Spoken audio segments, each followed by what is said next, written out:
Hello student, welcome to unique शिक्षण संस्थान सीकर। मैं गोकुल क्लास 6 विज्ञान विषय के लिए हम एक नया टॉपिक आज से शुरू कर रहे हैं। जो पहला टॉपिक है पार्ट फर्स्ट चैप्टर फर्स्ट भोजन, यह कहाँ से आता है। चैप्टर का नाम है भोजन, ये कहाँ से आता है।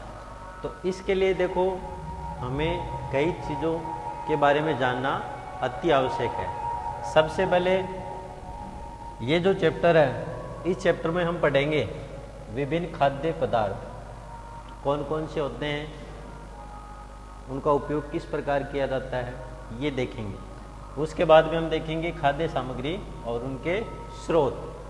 फिर इसमें जो तीसरा टॉपिक हम पढ़ेंगे, भोजन के रूप में पौधे के भाग, यानी पौधे के कौन कौन से भाग होते हैं जिनको हम भोजन के रूप में खाते हैं। और जंतु उत्पाद, जंतुओं से कौन कौन से खाने के उत्पाद प्राप्त होते हैं। और लास्ट में हम देखेंगे जंतु क्या खाते हैं। ये सब हम इसके अंदर पढ़ेंगे। अब सबसे पहले हम पढ़ेंगे भोजन, फूड। भोजन क्या है। प्रत्येक व्यक्ति अपनी दैनिक आवश्यकताओं की पूर्ति के लिए क्या करता है, भोजन करता है, जिससे उसको ऊर्जा प्राप्त होती है और वो अपने डेली रूटीन के जो भी कार्य है वो आसानी से कर सकता है। भोजन जो होता है उससे शरीर को रोगों से लड़ने की क्षमता प्राप्त होती है। व्यक्ति है वो यदि पौष्टिक भोजन खाता रहे, उसको मिलता रहे, तो वो हमेशा रोगों से बचा रह सकता है, रोगों से लड़ने की उसमें क्षमता बनी रहती है।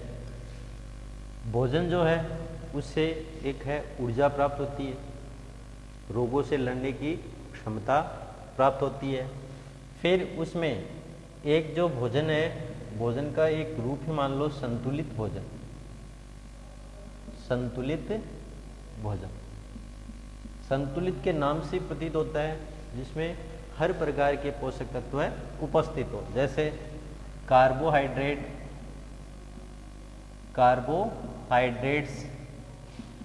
वसा,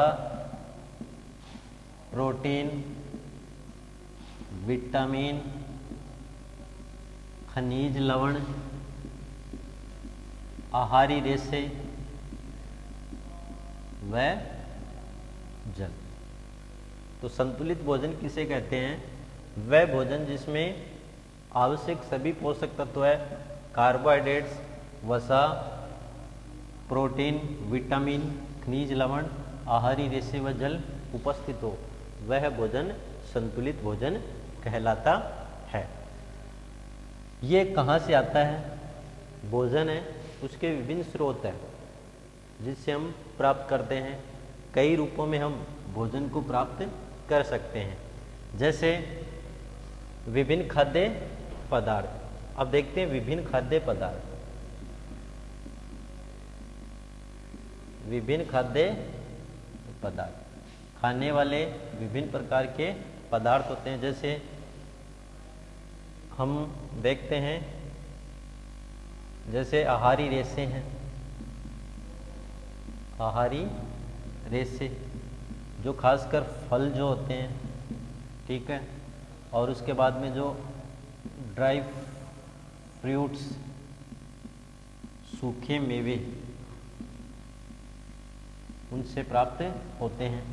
कार्बोहाइड्रेट्स जो है वो जैसे अनाज है, उनसे प्रचुर मात्रा में प्राप्त होता है। फिर जो वसा है, तो वसा के लिए जैसे घी है, तेल है, उनसे वसा प्राप्त होती है। प्रोटीन जो खासकर दालें होती हैं, उनसे प्रोटीन मिलती है। और उसके साथ प्रोटीन जैसे दुग्ध है, तो दुग्ध से भी दुग्ध प्रोटीन प्राप्त होता है। विभिन्न जो खाद्य पदार्थ हैं उनमें सूक्ष्म मात्रा में विटामिन्स होते हैं, खनिज लवण होते हैं, जिसमें जैसे आयरन है जो रक्त के निर्माण में प्रमुख भूमिका निभाता है।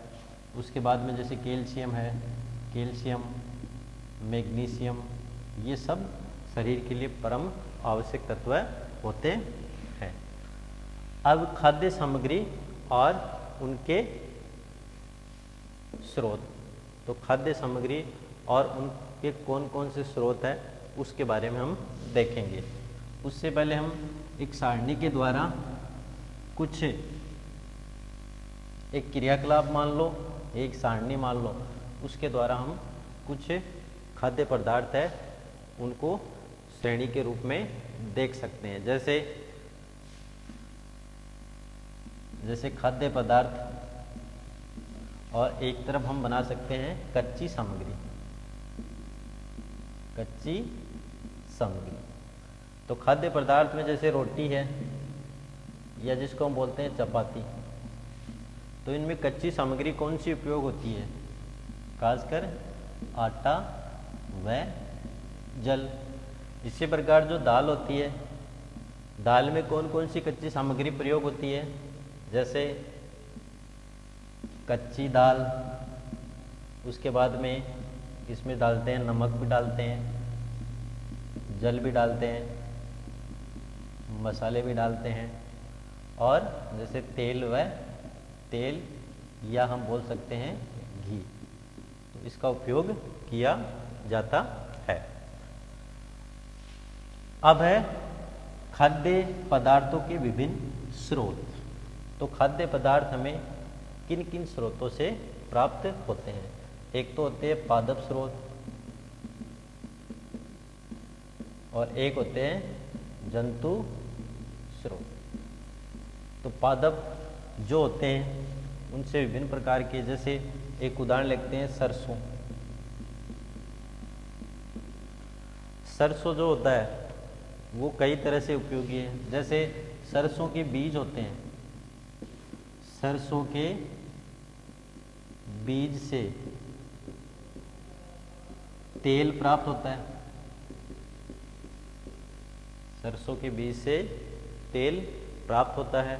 इसी प्रकार जैसे सरसों की पत्तियां हैं, पत्तियों से साग बनाया जाता है। साग या सब्जी बनाई जाती है। तो इस प्रकार खाद्य सामग्री और उनके स्रोत हमने देखे। अब उसके पश्चात हम इसी में देखते हैं क्रियाकलाप के द्वारा। जैसे कुछ मूंग या कुछ चने, मूंग या चने, इनको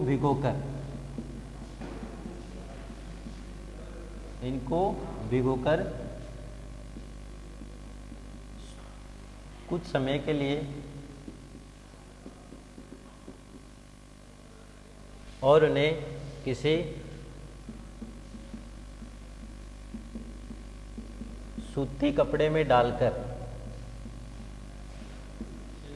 कुछ समय के लिए सूती कपड़े में डालकर कुछ समय के लिए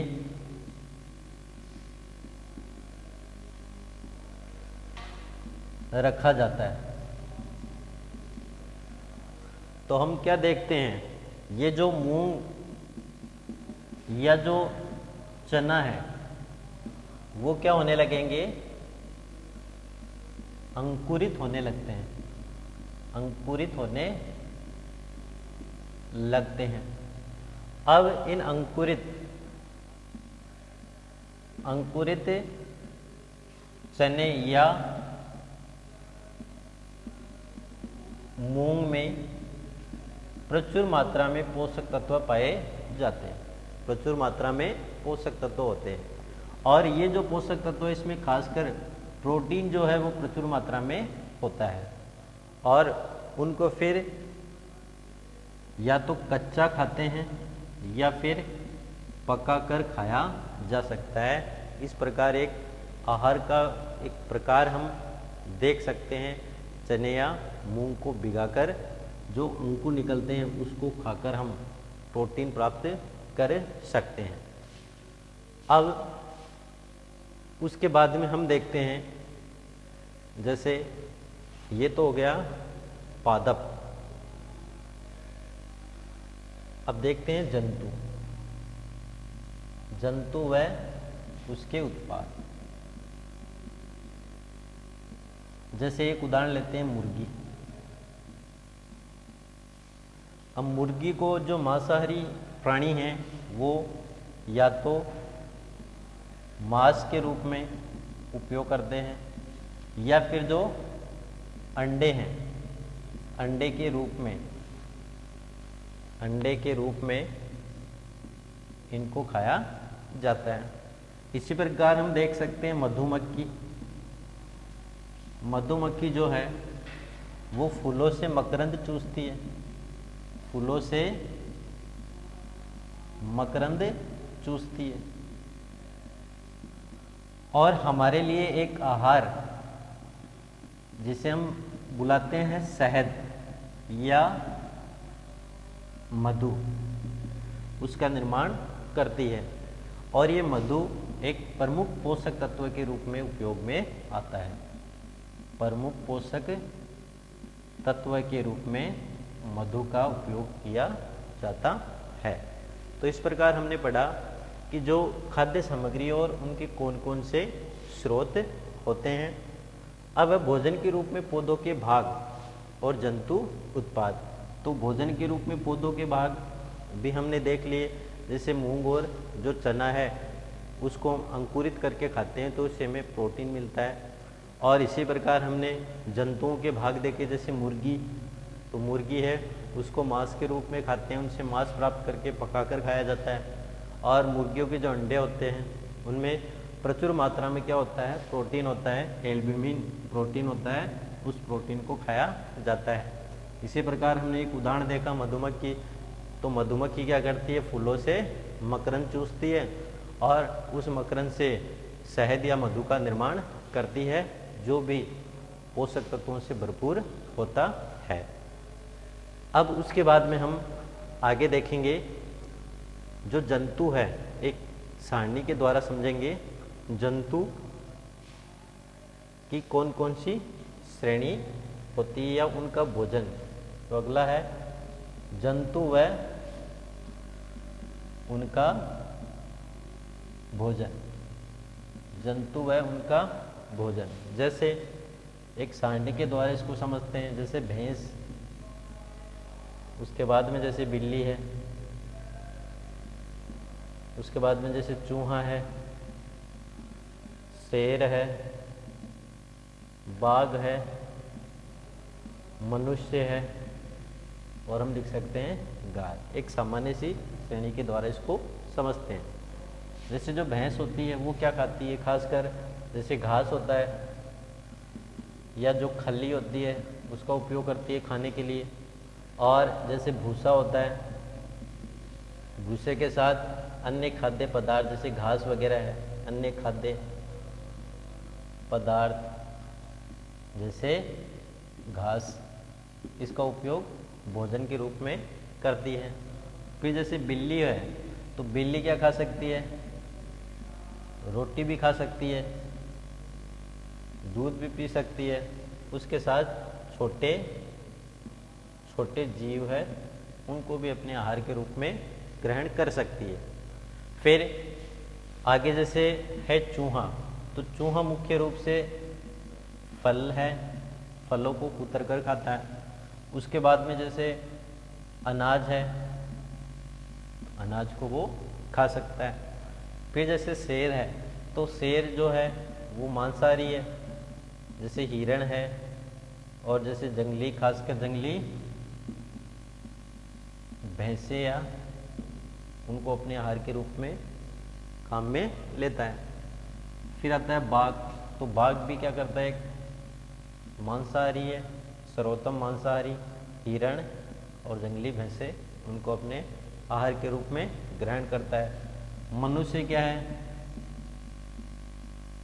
सर्वाहारी, अर्थात वो मांसाहार का भी सेवन कर सकता है और शाकाहार का भी सेवन कर सकता है और भोजन प्राप्त करता है। इसी प्रकार गाय, गाय क्या है, शाकाहारी, जिसमें खासकर जैसे घास वो खाती है, ठीक है, जैसे खली वगैरह है, कुछ अनाज है, भूसा है, इनको अपने भोजन के रूप में वो ग्रहण कर सकती है। तो इस प्रकार हमने देखा जंतु और उनका भोजन। तो ये किसके अंतर्गत आता है? जंतु क्या खाते हैं, जंतु क्या खाते हैं। तो विभिन्न जंतु हैं, वो अलग अलग प्रकार के उत्पाद है वो भोजन के रूप में ग्रहण करते हैं। क्वेश्चन बनता है कि क्या सभी जंतु एक ही प्रकार का भोजन है वो खा सकते हैं? तो इसका उत्तर क्या होगा? सभी जंतु एक ही प्रकार का भोजन नहीं खा सकते हैं, क्योंकि उनकी जो पाचन तंत्र की स्ट्रक्चर इस प्रकार होती है, या उनकी रुचि आप मान सकते हो, उनके भोजन के ग्रहण करने के तरीके भी आप अलग कर सकते हो।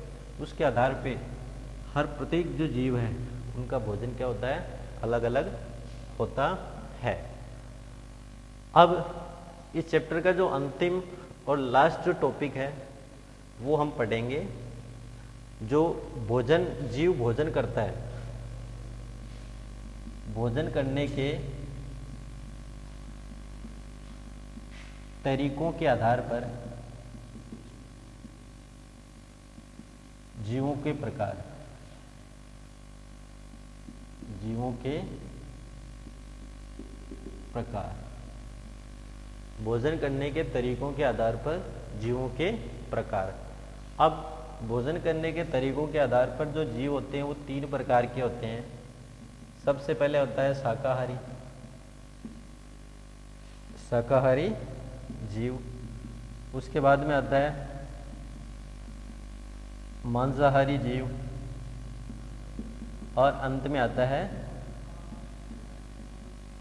सर्वाहारी जीव। तो शाकाहारी जीव क्या होते हैं? जो खासकर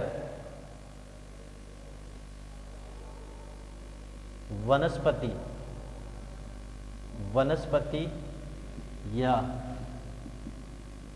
वनों से प्राप्त उत्पादों को खाते हैं। जो वनस्पति व वनों से प्राप्त उत्पादों को खाते हैं, अर्थात जो वन से उत्पाद प्राप्त होते हैं उनको अपना भोजन के रूप में ग्रहण करते हैं। जैसे हम लिख सकते हैं गाय है, भैंस, बकरी, हिरण, ये सभी जीव किस श्रेणी के हैं?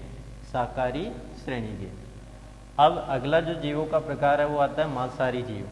मांसाहारी जीव क्या होते हैं? जो शाकाहारियों को अपने भोजन के रूप में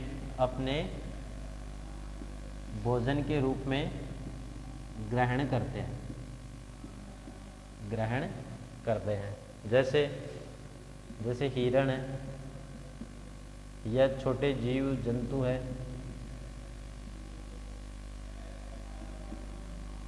इनको ग्रहण करने वाले जीव क्या कहलाते हैं? मांसाहारी जीव कहलाते हैं।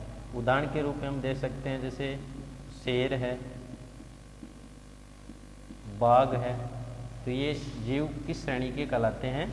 मांसाहारी श्रेणी के जीव।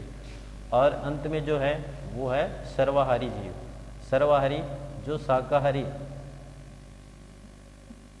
और मांसाहारी दोनों प्रकार के जीवों को भोजन के रूप में ग्रहण करते हैं, वो जीव कहलाते हैं सर्वाहारी जीव।